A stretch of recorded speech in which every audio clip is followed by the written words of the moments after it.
Hello, my name is Pixel Gadget, and this is my game Doomsday Sector that I'm working on right now. In this video, I'm going to be talking about some of the new enemies I've been adding to the roster. I've got 4 new enemies to show you all, and I'm really excited to show that off. I'm also going to be talking about a new ammo system that I have added, a new ammo economy, and some other little details, like, for example, this classic zombies blood on the wall telling the player what to do. A little bit of throwback there, and yeah, let's get into the video. Okay, everyone, here you have it. One of the first new enemies I added in my rework. I give you the Robo Scorpion. And he's really fast. I'm like barely faster than him. But yeah, it's just what he looks like. He's a little guy. Actually, funny story about this Scorpion. I bought a normal Scorpion off of the Unity Asset Store and reskinned him to have kind of robotic features. He looks like kind of robot-y. And as I'm presenting these new enemies to you guys, I want to be going over some of the design philosophy and principles I've been implementing. The first thing I want to talk about is how every enemy I've designed, I want to have a distinct role. So there's not a lot of overlap between my enemy designs. So this role, he's the rusher. He's all about getting the player's attention immediately. He also has a really cool thing where a lot of the enemies are humanoids, and you have to shoot them at their head height to get the damage bonus. You want to headshot them.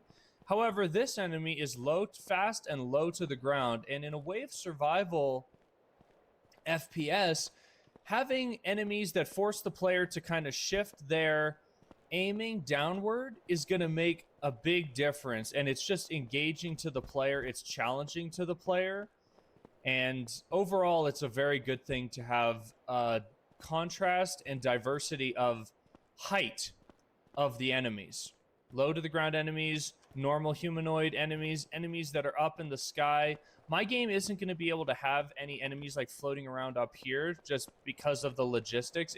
Maybe it could be done, but since there's underground sections, I'm not sure it's a great idea. But who knows? It could be done, and that would be really good for the game. Anyways, so I'm going to kill this guy, and then I'll keep talking about all the different design philosophies, and we'll just keep it moving. Any ragdolls? Isn't that amazing? Took me a minute to ragdoll all his little legs. They're kind of simplified ragdolls, but yeah. He came out really good. I'm very pleased with the Robo Scorpion. Obviously, I am a little bit inspired by Fallout New Vegas, Old World Blues DLC. I fell in love with the Robo Scorpions in that game pretty much from day one. I thought they looked so cool. I like all the robots in Fallout. I think that's why I've made this game the way I've made it, is because I just love robots, especially retro-looking robots. They look great. Anyways, so let me show you the next enemy I made. This one's really exciting. You guys are gonna like it. Okay, and up next we have the Ninja Robot. Or I like to call her the Robo Ninja. So she is very exciting. Basically, she alternates between normally just running at you and attacking, and also shooting plasma ball projectiles at the player. She doesn't have any sound effects right now, but she is functional, and she will kill me if she hits me again. Oh my god. Yeah, there she goes. Oh lord. I guess I'll talk about her in the scene view because it's where I'm safe. The God mode cheat is not working right now, so I'm like, I have to just run around. But you guys saw, so she is a Robo Ninja, and her whole purpose is to just shake things up, right? So she's unpredictable. She has 2 attack patterns. None of the other enemies have both ranged and melee. They have one or the other, but I wanted to make her special, so that's her whole thing, is to shake things up, to get the player to really turn on their brain. They've got to kill her quickly because she's going to rush them and just change the whole dynamic of the fight. So I'm really happy with this character. She came out absolutely beautiful. I've always wanted a ninja robot. When I got this asset on the Unity Asset Store, I immediately was like, I want this to be a ninja robot like attacking the player. I absolutely want that. And I want to use her in a lot of my marketing materials because she's just awesome. She's absolutely awesome looking. I'm just so happy the way she came out. She's just fabulous. Absolutely fabulous. The animations look really good. Yeah, everything. Really happy with this enemy. Came out beautiful. All right, next enemy is the Robo Tank. His whole purpose is zoning. He's all about zoning the player. And he has an interesting mechanic where if I shoot him in any of his limbs, it does almost no damage. And this needs to be signified, but basically it does normal damage when you shoot his center mass. And I will find a way to signify that to show that, hey, this is the center part, this is the dangerous part, whatever. So yeah, he punches the player. And yeah, very basic. This enemy was in the original version of the game. And yeah, I just really like the way he came out. He's just lumbering, slow. He's all about just pressuring the player. And yeah, I think he came out absolutely beautiful. I'll show you guys his little ragdoll. Some of the enemies have like a force applied. They bounce up. His is a little high, but yeah, there he goes. Oh man, I really like him. I think he's cute. Okay, moving on. We have the Robo Drone. This is our strictly ranged enemy. He shoots the same projectiles as the Robo Ninja, but he has some cool behavior. So the way he works is he will approach the player until he reaches a certain distance, and then he'll start shooting. He won't start shooting until he's at that distance. And if I rush him, he actually tries to make distance with me. He's like, up, up, up, up. So one way to cheese him, I think, is just to run into his face. And he won't attack. He'll only attack at a specific range. I don't know if this is a feature or a bug. I haven't tested him like a lot. But yeah, he won't attack until he's at about that range.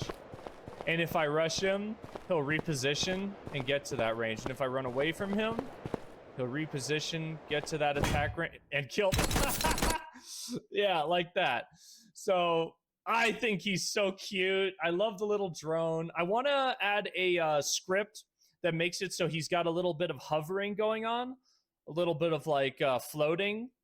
That should be super easy to do. I definitely want to add that. It's on the list just to give him that extra oomph of like aliveness, feeling like he's really a floating little guy. But functionally, he's looking great. Love that little guy.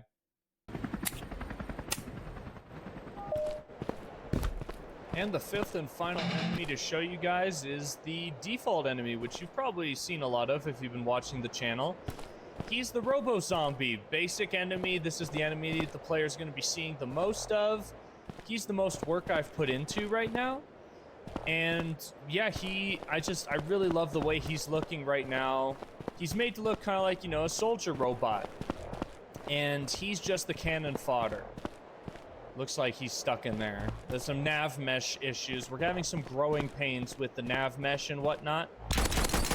But I really love the way these robots came out because I put little armor pieces on their limbs, so when you shoot them, you get feedback. Like, with my most common enemy, he's my horde enemy, I wanted to make sure that he feels really, like when you shoot into a crowd of him, it feels satisfying. You're going to be shooting this guy a lot. And I think it came out really good. Headshots feel really great. And there they go. You can even shoot off the little armor pieces while they're on the ground. Super cool. You guys remember the rats from last episode? They're still in prototype phase. Oh yeah, there's one more guy here. And I just really like the way these guys are. They're looking absolutely fabulous. They accomplished the goal of just being these intimidating mechanical robots. I might even want to add voice lines. I've been messing with a lot of old school text-to-speech technology from like 20 years ago. Those robo voices we all know and love from like Windows 95 and whatnot. And I would love to have these little robots saying things like, wow. Another little update I made real quick, just want to show you is the charging the pylon thing has been updated. I don't know if you could see that. but basically the little particle or whatever that goes to the pylon is now fancy.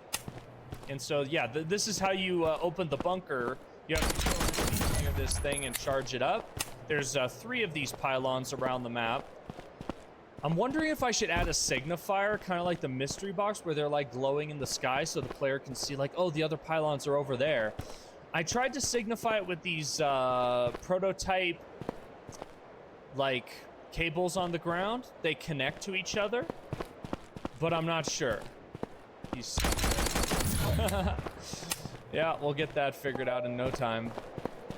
But yeah, so that's the new enemy roster. Oh man, I'm so excited to show. I've been so excited to show this to you guys. Like, I've been working on the enemy system behind the scenes. Like, the code has been completely reworked from older videos. They have a completely new enemy system, brain system, everything. All completely revamped, and that's why there's some rough edges we're still working on with the whole nav mesh and this and that. And yeah, gosh, they're looking so good. They're looking so good. I love these little guys. I love their little helmets. I like their little armor pieces and how they get blown off, little explosions.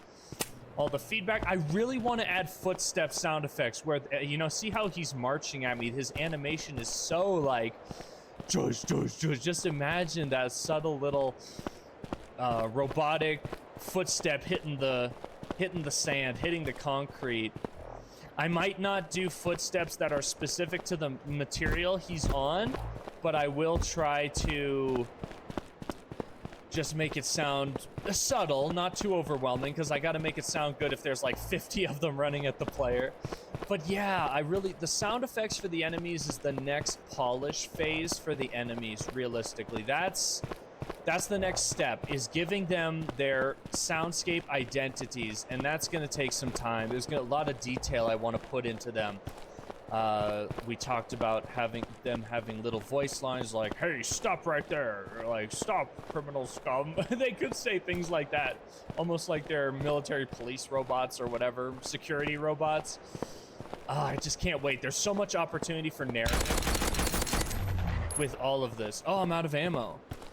This is something, I guess this is as good of time as any to show it to you guys. There's a new ammo system, ammo economy, since previous versions. You'd only know about this if you're one of my playtesters, which if you are, thank you so much for your service.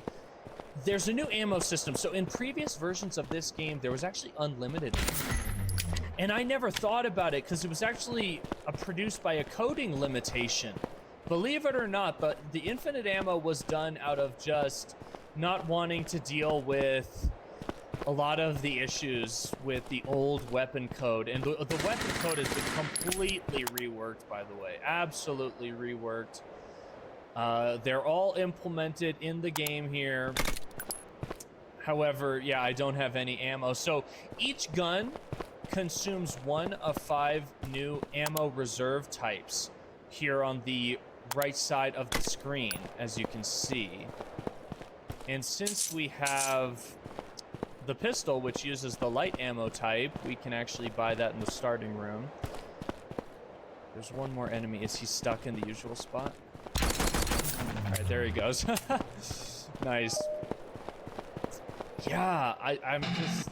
Anyways, so this new ammo system, the way it works is these enemies can actually drop ammo, but it looks like they're not doing it right now, or the spawn rate is super low.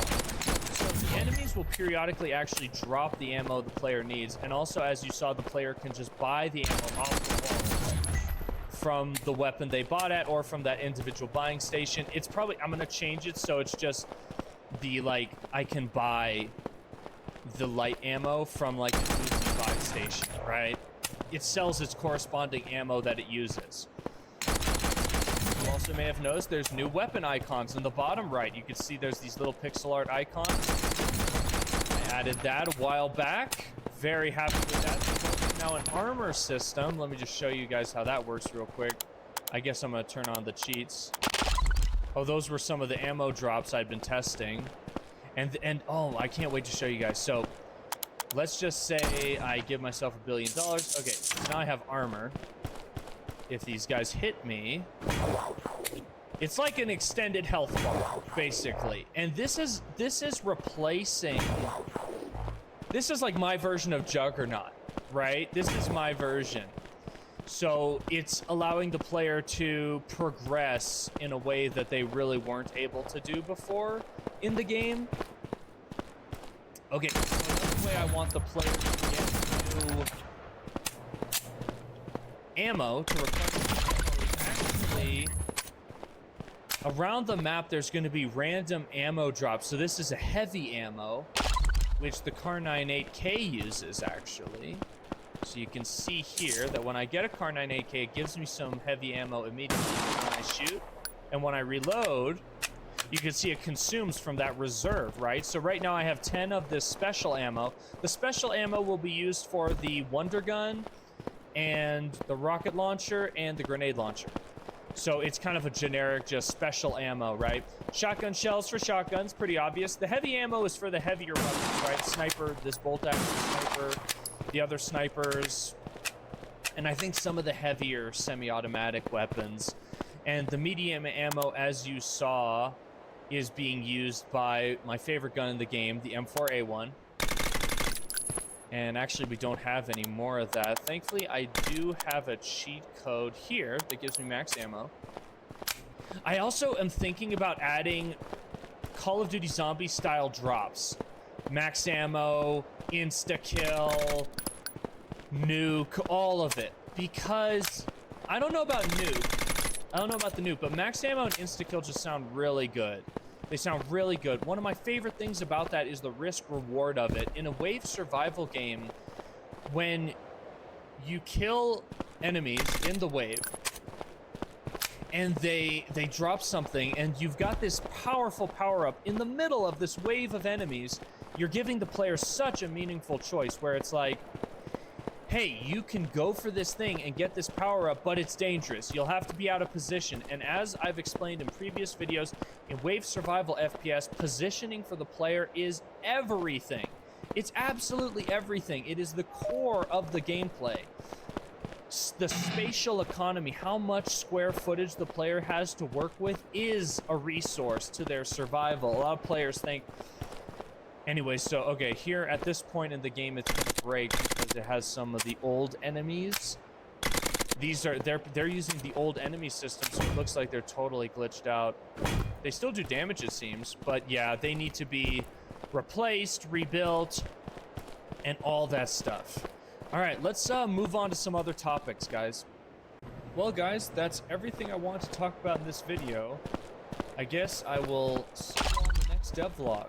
Thank you so much for watching. If you enjoy this gameplay, this footage, this discussion, this whatever, you can wishlist the game on Steam, and it's going to be released in about a year. It's definitely getting there. It's a work in progress, but I think it's coming along so well, guys. I really do. It's really coming together. I love it so much. But there's so much more for me to talk about, actually. So I'm actually going to start recording another video because I'll just make it a separate video. There's so much more to talk about. I've been working tirelessly on the project. But that's it for the new enemies. So I hope you all enjoyed, and I'll see you all in the next video. Farewell.